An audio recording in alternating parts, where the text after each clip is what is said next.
आपका स्वागत करता हूं और सीधे आपके पास प्रशांत जाना चाहता हूं। ये जो तीर है, क्या बिल्कुल इंडिया वाला जो तीर है, इंडिया नाम का तीर, वो निशाने पर लगा है? प्रधानमंत्री नरेंद्र मोदी पूर्वोत्तर के राज्य मणिपुर का नाम लेने में 78 दिन लगा देते हैं और 36 सेकंड में नाम ही नहीं पूरा ब्यौरा सामने रख देते हैं, वो भी संसद भवन के अंदर नहीं, संसद भवन के बाहर परिसर में।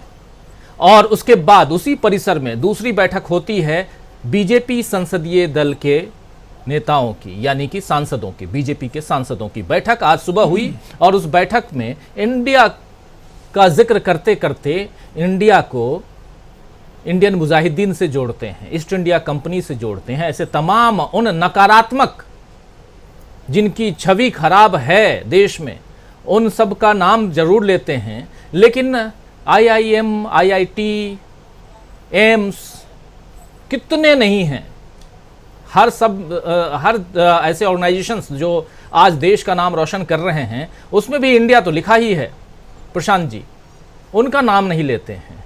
इंडिया नाम से इतनी नफरत हो गई है, और क्या ये आने वाले समय में बैकफायर करेगा? कैसे देखा जाए? राजीव जी खुद भी प्राइम मिनिस्टर ऑफ इंडिया हैं, तो सवाल ये है कि जैसा शकील जी कह रहे हैं, एकदम पैनिक रिएक्शन है। और कुछ दिन पहले भी आपके यहाँ चर्चा हो रही थी कि मोदी जी का क्राइसिस मैनेजमेंट जो है वो बैकफायर कर रहा है, वो काम नहीं कर रहा है, गलत ढंग से रिएक्ट कर रहे हैं। और आज तो मतलब अति हो गई कि आप देश के विपक्ष को आतंकवाद से जोड़ देंगे, आतंकवादी बता देंगे उसको।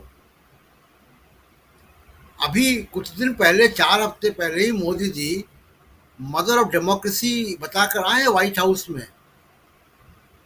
ये मदर ऑफ डेमोक्रेसी का के संस्कार हैं कि विपक्ष को आप आतंकवाद से जोड़ देंगे, आतंकवादी ग्रुप से जोड़ देंगे, क्योंकि उसके नाम इंडियन है।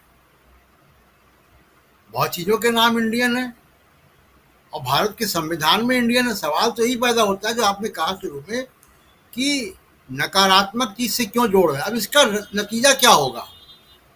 देखिए, मोदी जी को जब 2014 में दिल्ली की तरफ आ रहे थे,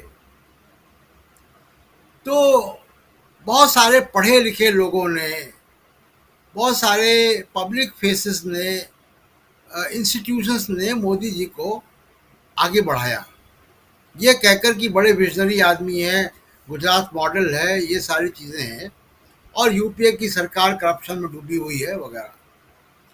अब आप देखिए कि जो समाज का पढ़ा लिखा वर्ग है, मैं उसकी बात नहीं कर रहा हूँ कि जिसकी आंखों में व्हाट्सएप की पट्टी बंध गई है, लेकिन जो भी समाज का पढ़ा लिखा वर्ग है, चाहे वो उद्योगपति है, चाहे वो ब्यूरोक्रेट है, चाहे वो एजुकेशन में है, चाहे वो पत्रकार है, या किसी भी तरीके से वकील है, रिटायर्ड जज है, सेना में है, वो उसको क्या ये मोदी जी की बात गवारा गुजरेगी? इंडियन आर्मी भी है, स्टेट बैंक ऑफ इंडिया भी है, रिजर्व बैंक ऑफ इंडिया भी है, गवर्नमेंट ऑफ इंडिया भी है। तो सवाल ये है कि क्या किसी पढ़े लिखे व्यक्ति को ये बात गवारा गुजरेगी कि इंडिया शब्द को आप एक आतंकवादी गुट से जोड़कर विपक्ष के सामने के ऊपर हमला करो? तो मोदी जी काफी कुछ खो रहे हैं। देखिए, राहुल गांधी के खिलाफ एक अभियान चला, कॉरपोरेट का हजारों करोड़ रुपए का, उनको बदनाम करने का। मोदी जी ने जिम्मा अपने ऊपर खुद ही ले लिया है।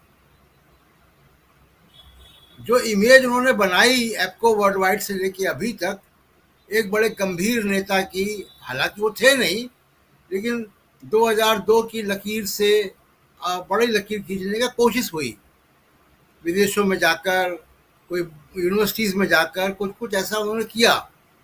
लेकिन आप देखिए कि वो इस स्तर पर उतर आएंगे।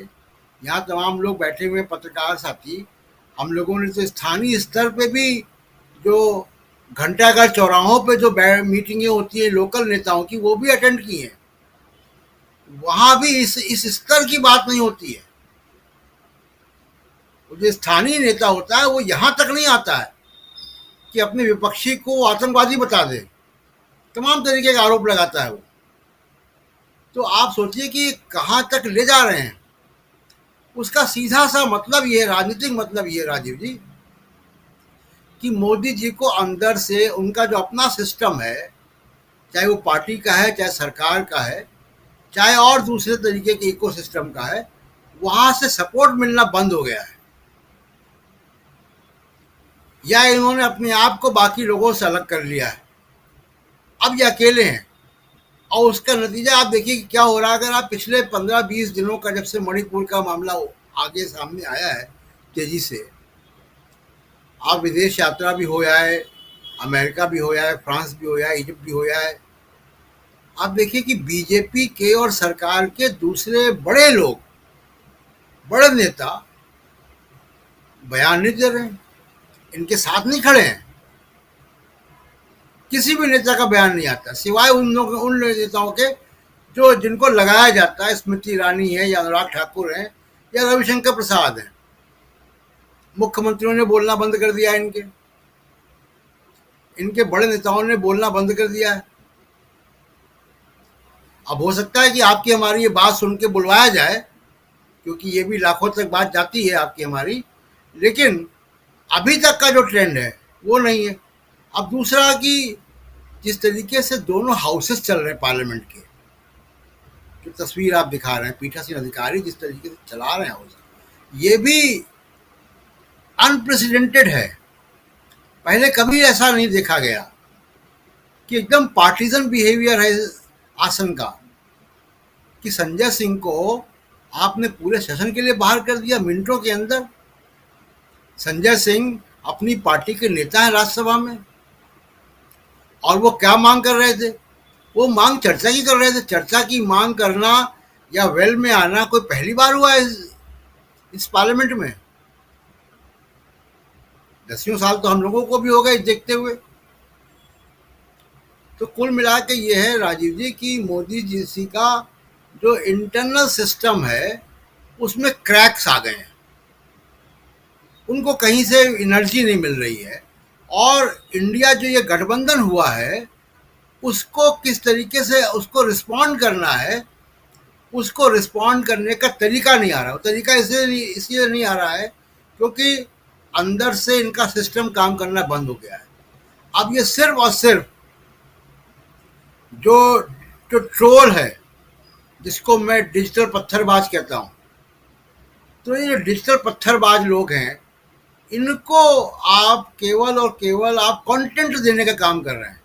आप सोचिए कि क्या दयनीय स्थिति है कि भारत के प्रधानमंत्री को सोशल मीडिया के ट्रोल लोगों को कंटेंट देने का काम करना पड़ रहा है।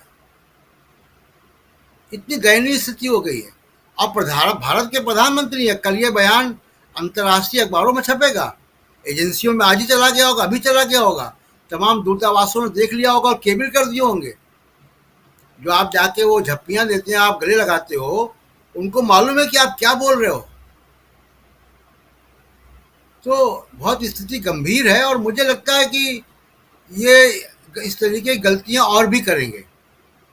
लेकिन ये जो आज गलती, ये बड़ी गलती है जो मोदी साहब की तरफ से हुई है, और बड़ी पॉलिटिकल गलती है। इसका आप देखिएगा बहुत बड़ा खामियाजा भुगतेंगे ये। जी प्रेम कुमार जी, क्या